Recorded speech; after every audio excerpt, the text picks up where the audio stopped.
Pour ne rater aucune de nos vidéos, n'oubliez pas de vous abonner et d'activer la cloche. Bernard Cazeneuve est-il l'espoir de la gauche ? C'est une question que je vous pose, messieurs. Alors, ces derniers jours, les médias également se sont posé la question après que l'ancien Premier ministre ait lancé son mouvement très formellement nommé la Convention. Il se murmure que Cazeneuve ambitionne d'occuper une place entre la NUPES et l'aile gauche de la Macronie et qu'il se voit déjà entrer dans la course pour la présidentielle de 2027. Donc oui, la NUPES, c'est fini. C'est fini, Thomas. Et les meilleures analyses de cette fin politique ne viennent pas du macronisme, comme on pourrait le penser, mais elles viennent de l'intérieur. Et c'est Bernard Cazeneuve qui a un constat cinglant. Il dit que cette alliance s'est finalement fracassée sur deux choses, le culte de la personnalité de Jean-Luc Mélenchon et sur sa stratégie politique, stratégie qu'il a théorisée, le bruit et la fureur permanent. Comment faire l'unité à gauche, dit Cazeneuve, quand on ne cesse de diviser les Français de façon aussi violente ? Alors, Cazeneuve crédible à gauche, est-ce que vous y croyez ? Vous voulez un peu. Il est en train de prendre un peu le rôle qu'a eu Fabien Roussel pendant la campagne, c'est-à-dire que c'est vraiment la gauche telle que la droite l'aime. Et quand on regarde un petit peu, les gens qui promeuvent dans l'espace médiatique Bernard Cazeneuve, qui lui font prendre une place, depuis l'automne dernier d'ailleurs, parce que c'est la troisième étape d'une campagne des médias, notamment du Point, notamment du Journal du Dimanche, pour le lancer comme alternative possible à gauche. Quand on voit quels sont les organes qui le promeuvent, c'est le JDD qui appartient à Vincent Bolloré et à Lagardère, c'est le Point qui appartient à François Pinault, c'est beaucoup Franc-Tireur, qui appartient à Kretinsky. C'est toute une galaxie qui d'ailleurs, et c'est un lien, ça fait lien avec ce qu'on disait autour de Marlène Schiappa. Mohamed Sifawi qui était chroniqueur à Franc-Tireur. Tout à fait. C'est des gens qui sont très proches de Manuel Valls et qui sont tous plus ou moins aussi, au moins sympathisants, parfois proches du printemps républicain. Et donc de Raphaël Enthoven, pour le reciter. Alors bien sûr aussi, oui, tout à fait. Oui, ça va avec Kretinsky, avec Franc-Tireur, etc. Donc en fait, c'est la gauche telle que la droite l'aime et telle qu'elle veut essayer de la faire exister de manière, évidemment, à conjurer la possibilité de victoire électorale de la NUP et d'une vraie influence politique, même si on ne gagne pas les élections, le fait qu'il y ait une vraie pression populaire. C'est pour ça que ça aurait été important qu'au second tour de la présidentielle, il y ait non pas Madame Le Pen, mais Jean-Luc Mélenchon, même s'il avait perdu, on n'en sait rien, on ne sait pas s'il aurait perdu. Mais en tout cas, il y aurait eu, disons, deux alternatives qui auraient été posées face à face. Et il en serait toujours resté quelque chose après. Il y aurait une force sociale, disons, une lisibilité dans le discours public d'un certain nombre d'idées qui sont incompatibles avec la marchéisation, précisément, avec le projet qu'a Emmanuel Macron pour la société française, projet néolibéral, qui vit ou qui ne vit pas, selon que la gauche vit ou pas. Alors, voilà. Et cette droite-là aime beaucoup et fait l'éloge. Il faut lire l'article dans Le Point d'un chroniqueur récemment, je crois que c'est Arthur Chevalier, qui fait une espèce d'éloge enflammé de Cazeneuve, qui le compare à Léon Blum, ce qui est totalement absurde, et qui en fait vraiment un parangon de progressisme, mais modéré, mais qui sait ne pas exagérer, qui sait ne pas diviser les Français, parce que naturellement, on peut être de gauche, mais il faut néanmoins surtout pas souligner que les intérêts de certains ne sont pas les mêmes que ceux des autres. En fait, ce qui est assez surprenant, c'est que Bernard Cazeneuve surgit à un moment où les différentes gauches semblaient se réconcilier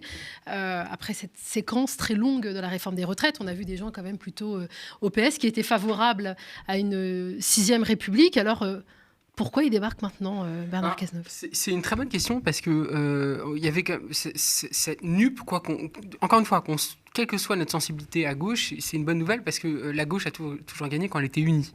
Voilà. L'union de la gauche est toujours une bonne nouvelle, surtout quand, en plus, ça se fait sur des idées qui sont plutôt de gauche, alors de rupture, réformiste, plus, quoi. Voilà. Donc ça, c'était une bonne nouvelle et Bernard Cazeneuve a refusé clairement cette alliance et donc veut incarner autre chose. Alors, moi, là où je ne serais pas d'accord avec vous, c'est que je pense qu'on a toujours eu besoin en France d'un centre-gauche. On a eu pendant longtemps de parti radical. Ça a toujours été quelque chose. Le centre-gauche a toujours été important en France, d'abord comme force politique, et puis aussi comme manière de calmer un peu les ardeurs révolutionnaires de la gauche un peu plus radicale ou de rupture.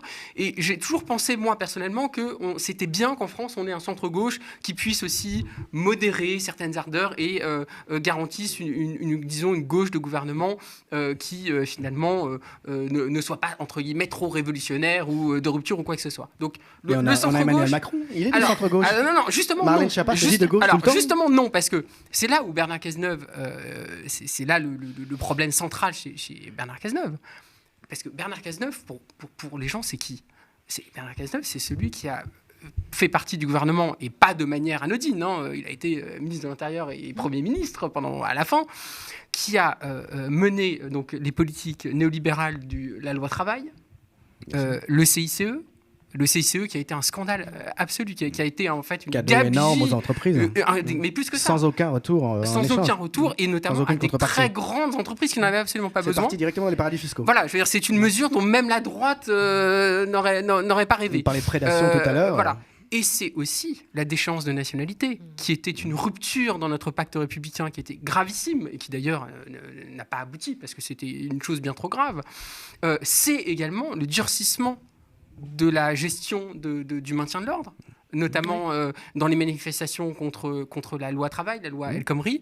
C'est à ce moment-là que ça s'est durci. Il y a eu aussi une loi sur le refus d'obtempérer, qui donnait aux policiers un peu plus de latitude pour riposter, qui a abouti à davantage d'incidents liés à des refus d'obtempérer. Bref, je pourrais continuer comme ça longtemps. De mort. Ouais. Ça n'est pas le centre-gauche. Ça, c'est pas une politique. Avec une gauche comme ça, on n'a pas besoin de droite dure. Voilà, exactement. C'est une politique qui est tout à fait contraire aux idéaux de gauche. C'est une politique qui est contraire aux idéaux d'émancipation, à la primauté des droits fondamentaux, mais Bernard Cazeneuve, à tout ça. On a l'impression qu'il tente de faire oublier ce passé politique désastreux, il tente de faire oublier ses échecs, et on se souvient notamment de l'affaire Rémi Fraisse. Oui, bien sûr, il sa présente un homme nouveau. Sa responsabilité était engagée dans la mort, le dos déchiqueté à Sivins en octobre 2014 de Rémi Fraisse. Il y avait eu des ordres de fermeté, d'accentuation de la fermeté. On savait très bien sur place que ça risquait de dégénérer, et sa responsabilité est complètement engagée de ce côté-là. Et puis, la manière de gérer cette affaire-là aussi, c'est-à-dire de revendiquer, de refuser aucune remise en cause des méthodes policières. Alors, il a suspendu un temps l'usage des grenades offensives, mais il y a eu globalement quand même une subalternité de son temps et du temps de Manuel Valls, donc il était ministre de l'Intérieur de Manuel Valls, il faut le rappeler, de sa part à lui et de la part de Manuel Valls à l'égard des syndicats de police, qui est tout à fait déplorable et consternante, et qui n'a rien à enlever à la soumission actuelle de Darmanin ou à celle de Castaner à l'égard des syndicats de police. Je voudrais quand même rappeler quelque chose à propos de Bernard Cazeneuve, qu'on dit jamais, qui est bizarrement jamais dit, c'est que l'attentat à Charlie Hebdo, il a lieu dans des circonstances où les locaux de Charlie Hebdo ne sont plus protégés que par une personne. Le policier qui a été tué d'ailleurs à l'intérieur des locaux, puisqu'il avait une arme dérisoire seulement à sa disposition, et il était seul. Pourquoi est-ce que la garde rapprochée des locaux de Charlie Hebdo a été levée dans les mois qui ont précédé, alors même que le gouvernement surfait et accentuait en bonne méthode valsiste de communication sur la vague islamophobe, la peur du terrorisme islamique, etc. Alors même que les Charbes et les autres étaient en une de je ne sais quel magazine djihadiste au Yémen directement menacé. Donc, dans le cadre d'une politique générale, disons, de montée de la tension, dont Valls et Cazeneuve étaient partie prenante. Pourquoi est-ce que la protection des gens de Charlie Hebdo a été levée ? Parce que le syndicat Alliance l'a exigé. On va t'accuser de complotisme, Julien. Mais pas du tout. Le Canard enchaîné a publié, personne ne nie ce fait, même les experts les plus pointus. C'est Alliance. On a la demande d'Alliance. Le Canard enchaîné avait tout publié, mais c'était très peu commenté parce qu'évidemment, ça fait mal. Des gens qui ont mis en avant et qui continuent à faire de leur fonds de commerce en termes de com politique le danger islamiste, qui en réalité n'ont pas été capables, alors qu'ils roulent des épaules, ils affichent des valeurs de la droite, comme Cazeneuve, c'est-à-dire la sécurité, qui n'ont pas été capables de protéger les gens de Charlie Hebdo sérieusement, et qui ont cédé parce que le syndicat Alliance, qui est un syndicat d'extrême droite, ne supportait pas qu'il y ait en permanence plusieurs hommes affectés en bas des locaux de Charlie Hebdo, et trouvait que c'était injustifié parce qu'on a l'habitude dans ces milieux-là de céder à la police en permanence. C'est leur responsabilité qui est engagée. Voilà. Donc Cazeneuve, c'est ça aussi. Il ne faut pas l'oublier. Et puis Cazeneuve, c'est quand même quelqu'un qui est un avocat d'affaires, Il faut quand même pas oublier ça non plus. Hein. Ce monsieur prétend être une gauche de gouvernement. Alors je sais pas ce que ça veut dire une gauche de gouvernement. On parlait tout à l'heure, tu me demandais comment est-ce qu'on va pouvoir sortir. À Mathieu de Oui, clarifier ça après. Tu me demandais comment est-ce qu'on va sortir de ce démantèlement de l'enseignement supérieur et de la privatisation de l'enseignement supérieur. Et je te répondais, de toute façon, il va falloir un changement d'inflexion politique majeur, quoi, hein, qui ne pourra pas se faire sans heurts. Si le gouvernement s'est justement refusé une inflexion majeure, qui ne peut pas aller sans aller à l'encontre d'un certain nombre d'exigences européennes notamment, hein, qui ne peut pas aller sans heurter des intérêts très puissants financiers, ça ne sera pas une gauche de gouvernement, ce sera un gouvernement tout court, c'est-à-dire que ce sera quelque chose de droite. Cazeneuve, c'est quelqu'un qui travaille pour un cabinet d'avocats d'affaires, pour les grands groupes, hein, qui fait du lobbying, qui est donc complètement de l'autre côté, qui est complètement de ce côté-là. Donc on comprend bien que la plupart de la grande presse de droite, Le Point, etc., JDD, promeuvent ce personnage et l'adoubent comme la gauche, comme il faut, la gauche qu'ils aiment. Mathieu, c'est quoi une gauche de gouvernement ? Alors, je pense que, justement, pour répondre à votre question et réagir, je pense que entre guillemets, le succès médiatique de Bernard Cazeneuve, après j'évoquerai juste l'espace politique très faible, à mon avis, qu'il a, mais doit quand même nous interroger sur une chose. Je pense que cette idée de respectabilité, de la gauche finalement qui serait présentable, etc., qui est un narratif qui est notamment beaucoup avancé par la droite et par certains commentateurs de droite. Elle est assez hypocrite, je suis d'accord, parce qu'au final, il s'agit de dire, alors prenons un social-démocrate libéral, en réalité, qui va mener une politique néolibérale une fois au pouvoir, et donc on n'aura pas de gauche au pouvoir, donc c'est hypocrite. En revanche, ça doit nous interroger sur la nécessité pour la gauche unie, parce qu'il y a toujours une gauche unie, la NUP, à laquelle moi je continue de croire, de faire attention sur la forme, à la manière de mener les combats, et de faire attention aussi parfois à une stratégie de communication qui est assez clivante et qui peut aussi faire peur à certains, notamment à gauche, ou qui sont plus modérés. Et je dis ça pourquoi ? Parce qu'au fond, on parlait de Léon Blum, avec lequel Bernard Cazeneuve n'a aucun point commun, il me semble. Voilà, Léon Blum, c'était un immense progressiste, un immense républicain. Contrairement à ce que croit Le Point. Mais au fond, le Front populaire et même l'union de la gauche sous Mitterrand, avec Épinay, etc. Et après, et sous Jospin aussi, ce qu'on appelait la gauche plurielle. Il y avait toujours une gauche modérée à l'intérieur de tout ça. Il y avait toujours une gauche modérée, etc. Et c'est pour ça que je disais l'importance d'avoir une gauche modérée, etc. Là, il y a Olivier Faure, il y a le PS d'Olivier Faure. Alors voilà, vous avez raison. Mais il y a ce droite, ce parti c'est qu'il y ait... ça, c'est vraiment le problème, en fait. C'est que le PS, formellement, pour l'instant, est encore dans la NUP. C'est vrai. C'est ça qui fait le plus enrager. C'est ça qui terrifie la droite. Il faut s'en réjouir pas. Mais disons, c'est le problème. Voilà. Juste pour ajouter un point très rapidement. En fait, pourquoi, à mon sens, l'initiative de Bernard Cazeneuve n'a aucun sens et est vouée, alors peut-être que je me trompe, mais est vouée à l'échec. D'abord, c'est finalement une personnalité qui est très proche d'Emmanuel Macron, même dans l'imaginaire des gens. Il a fait partie d'un gouvernement quand même qui a donné naissance littéralement à Emmanuel Macron, qui a été le secrétaire général adjoint de l'Élysée sous François Hollande, puis ministre de l'économie. C'est pas rien. Donc c'est quand même cette sensibilité-là qui a donné naissance à Emmanuel Macron. Et les Français n'ont pas la mémoire courte. Ils le savent, ça. Voilà. Et puis deuxièmement, moi je crois qu'à gauche, aujourd'hui, et notamment chez les jeunes, il y a une demande de radicalité, il y a une demande de rupture. Il y a, sur les sujets sociaux, on l'a vu avec la réforme des retraites, c'était la gauche qui était dans... Contrairement à la révolte des Gilets jaunes, où c'était beaucoup plus complexe au niveau politique, là, la réforme des retraites, c'était la gauche qui était dans les rues.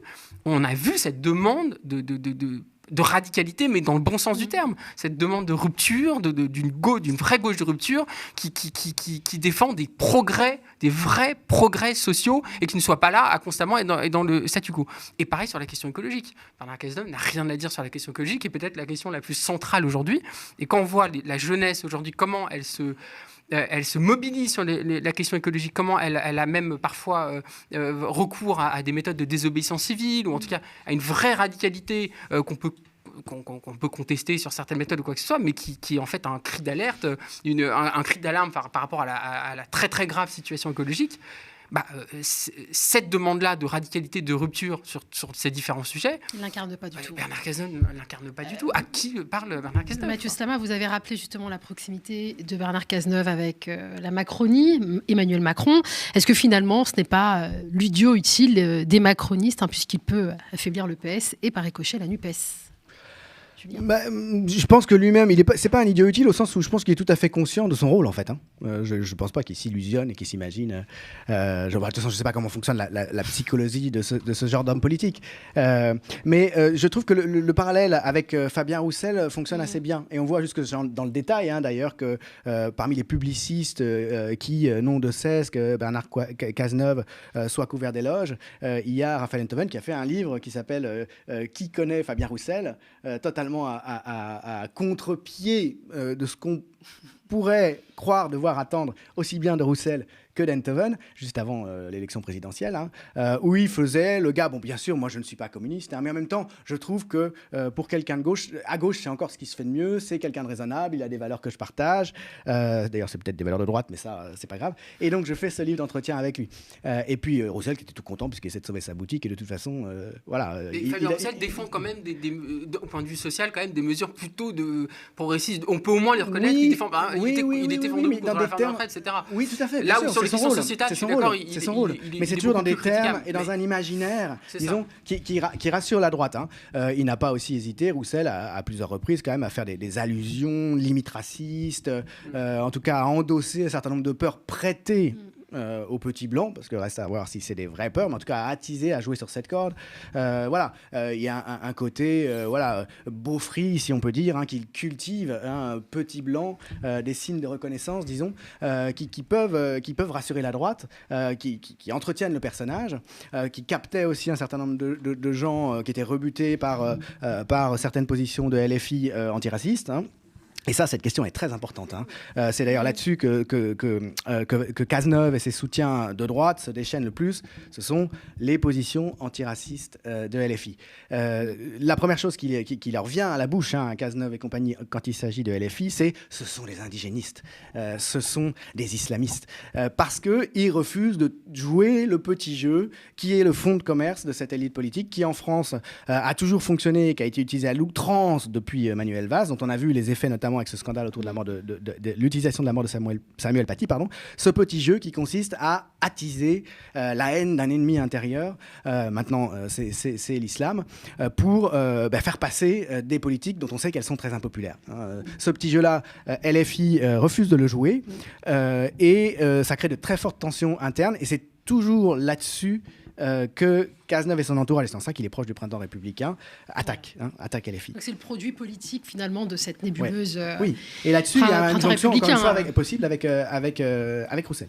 Mais je pense surtout que Bernard Cazeneuve, moi je ne mets pas en cause sa sincérité, je pense qu'il est persuadé qu'il y a une voie possible dans cette gauche social-démocrate, libérale. Je pense qu'il est persuadé que la voie Hollande, finalement, d'une gauche, comment dire, voilà, qui n'est pas anti-entreprise, on va dire, qui est très très modéré au point de, en réalité, trahir un certain nombre de choses.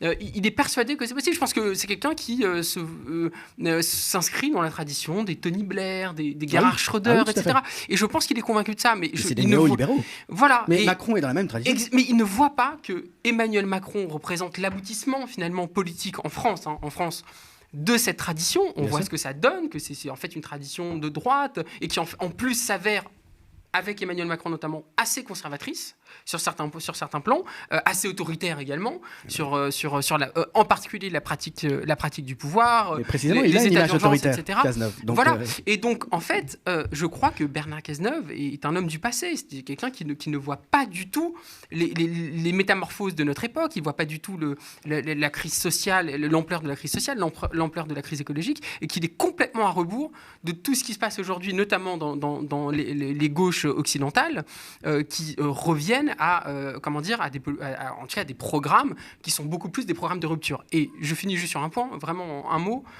C'est là où, je crois, à mon sens, la responsabilité de la gauche aujourd'hui, elle est immense.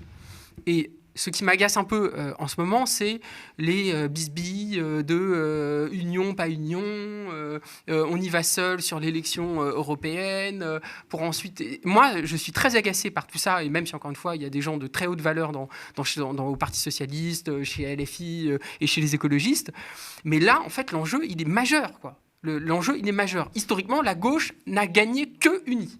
Elle n'a jamais gagné autrement que unie dans notre histoire. Donc, c'est très simple. Ce